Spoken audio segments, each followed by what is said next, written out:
ہمارے والد صاحب ایک بہت جو کتاب لکھی والد صاحب نے تجلی حقیقت قرآن، وہ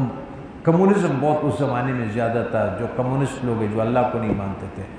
اس کے بعد ایک کمیونسٹ کے ساتھ، تو میں ان کے محفل میں زیادہ رہتا تھا، تو ایک کمیونسٹ سے بات ہوتے جب وہ دوبارہ واپس آ گیا ایمان پر کہ چلو اللہ کو مانتا، اس کے بعد وہ سوال کیا، اس نے بولا کہ اس پہ کیا دلیل ہے کہ کوئی دوسرا ذات نہیں ہے، وہ ایک ہی ہے۔ تو والد صاحب فرمانے لگے، وہ بھی میرے طرح ایسے ہی بے علم سطح اور اپنا جو سمجھتا زیادہ ہے وہ تو اس لیے وہ زیادہ سمجھنے کی کوشش کرتا ہے، کیونکہ وہ کہتا ہے میں سمجھدار تو مجھے زیادہ سمجھا دیا جائے، تو وہ زیادہ سمجھنا چاہ رہا تھا۔ تو مجھے یاد ہے میں چھوٹا تھا تو میرے والد صاحب اس سے فرماتے، دیکھو تم نے اس نظام کو جب سے دنیا بنی ہے، ہر نظام جو رب نے رکھا ہے، آپ نے کبھی دیکھا ہے کہ اس نظام میں کسی دوسری طاقت نے مداخلت کی اس کو خراب کرنے کے؟ اگر وہ یکتا ذات نہ ہوتا، وہ واحد لا شریک نہ ہوتا تو اچھا دوسرا ساری کتابوں میں قصہ آتا، اللہ تبارک و تعالیٰ فرماتے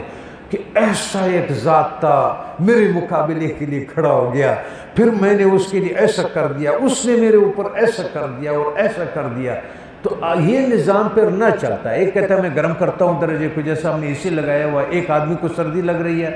تو وہ کہتا ہے میں نے اس کا ٹمپریچر کم کرنا ہے، ایک آدمی کو گرمی لگ رہی ہے تو کہتا ہے میں نے بڑھانا ہے۔ تو وہ دو ذاتوں میں کتنے جھگڑے کو قصے ہوتے کہ اور کتنے نشانات ہوتے کہ یہ نعوذ باللہ اس رب کا ہے، اس نے ایسا کر دیا تو اس رب نے ایسا کر دیا۔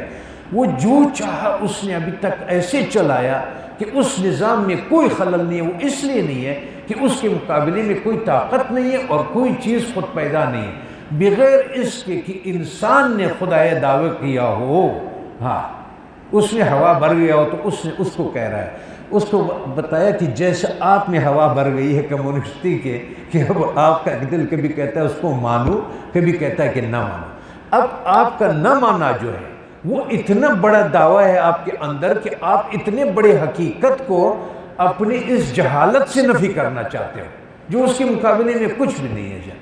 تو مجھے یاد ہے کہ میرے والد صاحب جس طرح بیٹھے ہوئے تھے تو اس آدمی نے سر رکھا اور میرے والد صاحب کا یہ زانو جو ہے وہ چوم لیا، اور جب سر اٹھایا تو والد صاحب کو دیکھتے رہے، ان کے مجھے اچھی طرح سے یاد ہے کہ اس آدمی کے آنکھوں میں آنسو تھے،